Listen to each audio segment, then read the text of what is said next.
Bajo el lema Yo Banco el proyecto Artigas, organizaciones sociales marcharon hacia la sociedad rural aquí en la ciudad de Buenos Aires en el marco de la disputa familiar de los Echeverre por una estancia en la provincia de Entre Ríos, en donde también hubo movilización. Pero a propósito de lo que sucedió aquí en la ciudad de Buenos Aires, vemos el informe de Alfredo Simón.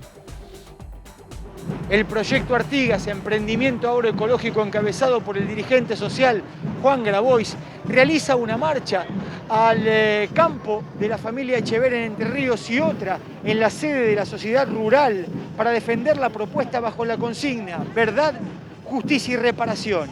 Ayer el juez Raúl Flores convocó a las partes en la búsqueda de una solución al conflicto familiar entre los hermanos Echeverre, pero el exministro de Agricultura del gobierno de Macri no se presentó y recusó al juez. Este lunes, el magistrado explicó que tomó la decisión de frenar el desalojo de la estancia Casa Nueva, porque la sucesión no está concluida y en 2018 las partes exhibieron una asamblea en la que Dolores Echeverre le corresponden 129 hectáreas del campo donde está instalada. Esta concentración se produce un día después del banderazo que realizaron parte de la familia Echeverre y dueño de campos en contra del proyecto Artigas.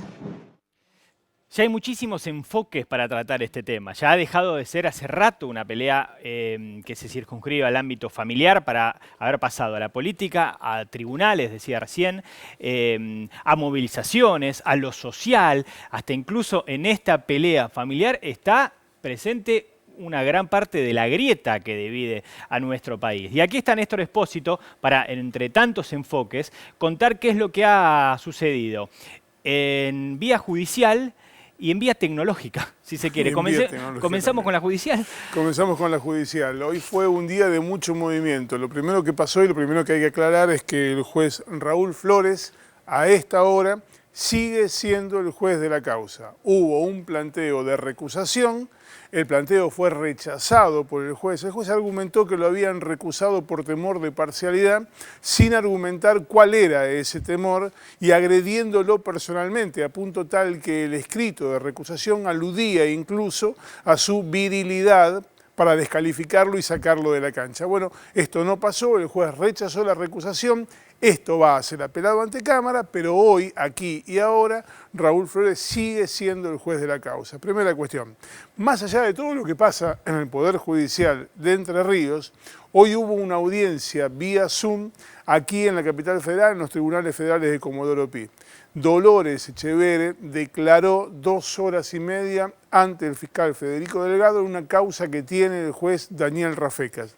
A lo largo de esas 2 horas describió lo que ella definió como un calvario de casi 11 años en la pelea con sus hermanos. ¿La causa es por presunta extorsión? ¿Cuál es la causa carátula? Es por coacción y por tráfico de influencias. Estos son los delitos que están hoy sobre el tapete, coacción y tráfico de influencias. El tráfico de influencias porque lo que denuncia Dolores Echeverre es que lo que había allí es que desde el cargo de ministro de Agroindustria utilizó su hermano, el ministro, ese cargo como para presionarla, para forzarla a firmar documentación, cesión de derechos, desistimiento de otras acciones judiciales. ¿Y esto de hace cuánto tiempo? Esto, ella cuenta que la pelea con sus hermanos tiene casi 11 años. Claro, esto no es una pelea que empezó la semana pasada. Claro que no. Es una pelea que tiene más de una década. Por eso el juez Flores, subrogante, creo que había llamado a una audiencia de conciliación, lo cual fue imposible. Y cualquiera que empiece a entender o empiece a investigar sobre esta disputa entiende que era imposible la audiencia de conciliación, ¿no? Hay un dato que es central en toda esta historia. A ver. Hoy contó Dolores Echeverre ante el fiscal Delgado que su hermano asumió como ministro el 31 de octubre de 2017. Sí. La pelea ya estaba.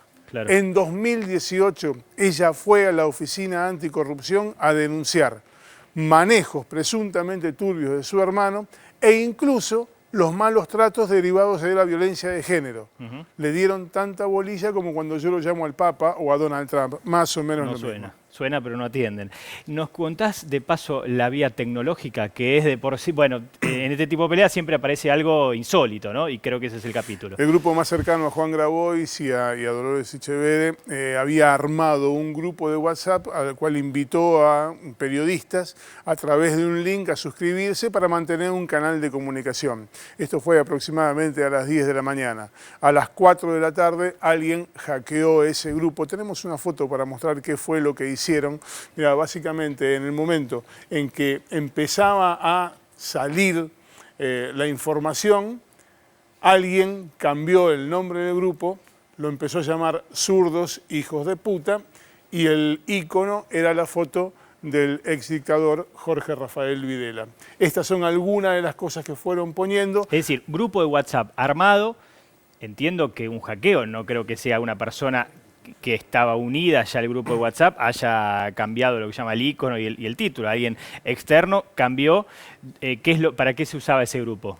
Ese grupo difundía básicamente la información que tenían los familiares de Dolores y además los allegados a Juan Grabois para contar qué es lo que estaba pasando en la causa. De hecho, allí quedó consignada parte de la declaración de hoy y algunos de la actualización de la causa judicial. Bueno, en ese grupo, menos de 6 horas después de que estuviera inaugurado, alguien utilizó los atributos, no está claro de qué manera, del administrador del grupo y empezó a cambiar el nombre del grupo y el icono del grupo. Lo hizo una vez, no, lo hizo como 15, hasta que consiguieron neutralizarlo, detectarlo y recuperar ese que es un canal de información que tiene básicamente Dolores Echeverre y Juan Grabois para contar qué es lo que está pasando desde su perspectiva. Y hay más enfoques, hay más aristas. En un ratito quizás tengamos un testimonio muy importante en esta causa que recién está comenzando, más allá de que encima lleva más de una década. A propósito de tanto de enfoques, habló Juan Grabois, que con su proyecto Artigas obviamente ya tiene, según Dolores Echeverre, parte del predio en disputa. Venimos acá a defender el proyecto Artigas. Y el proyecto comenzó cuando una mujer, como tantas de ustedes,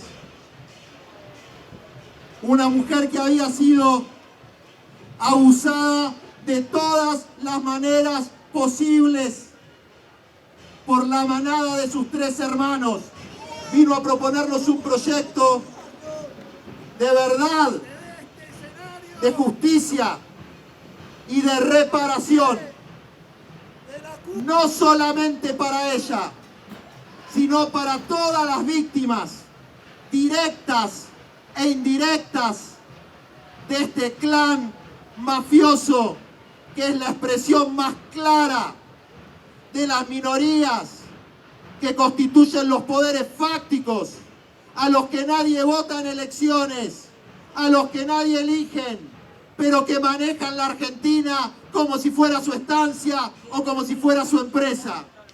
Los Echeverre no respetan ninguna propiedad privada que no sea la suya, y su propiedad privada la construyeron robándole la propiedad privada a otros, robándole la propiedad al Estado.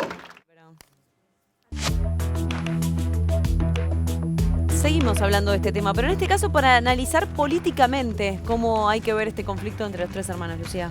Sí, Gaby, me parece que la pregunta que nos tenemos que hacer, o una de las preguntas que surgen de esto, es cómo pasa un conflicto familiar a tener este tipo de impacto político. Y hay muchas lecturas, por supuesto, y hay muchos análisis en estos días, pero te diría que una de las respuestas es que hay una intención en que este pase a ser un tema político. Uno lo escucha a Echeverre intentando instalar desde el primer día de este conflicto que acá hay un atentado, si querés, contra la propiedad privada, pero además habla de una usurpación y lo pone a la par de otros conflictos por tomas de tierras que está habiendo en el país, de Guernica, de lo que está sucediendo en Río Negro. Entonces creo que hay que mirar con atención porque esto es un conflicto por una sucesión familiar donde todavía no hay una respuesta judicial, no se sabe si es una usurpación ilegal o es una ocupación legal de tierras, que en todo caso se tendrá que definir a través de la justicia. Pero hay un intento de equiparar esto con otros problemas con los que a priori te diría no parece tener mucho que ver, entonces la política juega y mucho y por eso se está politizando. Sin ir más lejos tenemos un comunicado de diputados de Juntos por el Cambio que salió en las últimas horas pidiendo que decir no a las usurpaciones, que el gobierno nacional tome una postura respecto a las usurpaciones. Tenemos tweets de Etcheverry previo a esa marcha que veíamos de Grabois, diciendo que si había algún conflicto, no en realidad en la marcha de la rural, sino en la que se llevaba a cabo en el frente de Casa Nueva, en el frente de la estancia, diciendo que si había algún conflicto era responsabilidad del gobernador Gustavo Bordet y del ministro de Producción Bailo. Entonces, hay una constante intención de politizar esto y también hoy en la Mesa Nacional de Juntos por el Cambio, que ahora se están reuniendo cada 15 días por Zoom, participaron Macri, participó Larreta. De esa mesa sale un comunicado y sale una expresión diciendo que hay que condenar las usurpaciones y hay que defender la propiedad privada. Entonces hay un intento muy importante de instalar que esa es la discusión, cuando puede ser una de las discusiones en la Argentina, pero no parece tener mucho que ver con este caso. Habrá que esperar a ver qué dice la justicia puntualmente sobre este tema para poder emparentarlo o no con ese tema que se quiere instalar. Sí, y te digo algo más cortito, también hay que pensar en cuál es la jugada de Etcheverry, porque está defendiendo su estancia, pero sabemos que Etcheverry fue ministro de Macri y desde hace varios años se viene hablando de una intencionalidad de ser candidato a gobernador en su provincia. Vos decís que puede llegar a usufructuarlo a este puede conflicto llegar de a alguna ser manera. lo que él busca, que sea un trampolín hacia algún tipo de candidatura, así que tampoco perdamos eso de vista. Gracias, Lu.